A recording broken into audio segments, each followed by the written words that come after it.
জঙ্গলের মধ্যে একজন লোককে বিশাল বড় এক বাঘ পেছন থেকে তাড়া করলো। তখন সেই লোকটি প্রাণে বাঁচার জন্য তার সামনে থাকা একটা কূপের রশি ধরে কূপের মধ্যে ঝাঁপ দিল। লোকটি যখনই নিচের দিকে তাকালো, দেখতে পেল কূপের নিচে বিশাল বড় এক অজগর সাপ হা করে আছে তাকে খাওয়ার জন্য।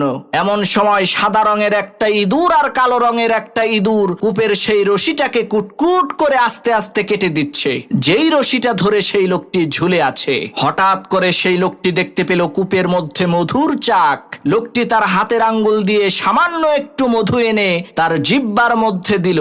মধুর স্বাদ আর মিষ্টতা কূপের উপরে বসে থাকা হিংস্র বাঘ, কূপের নিচে হা করে থাকা ভয়ঙ্কর ওই অজগর সাপ, সাদা কালো রঙের ইঁদুর সবকিছুর কথাই লোকটাকে ভুলিয়ে দিল। প্রিয় ভাইরা আমার, ওই লোকটার কেউ না, ওই লোকটা আপনি নিজেই। কূপের উপরে দাঁড়িয়ে থাকা ওই বাঘটা হচ্ছে আপনার মৃত্যু, যা আপনাকে প্রতিনিয়তই পেছন থেকে তাড়া করছে।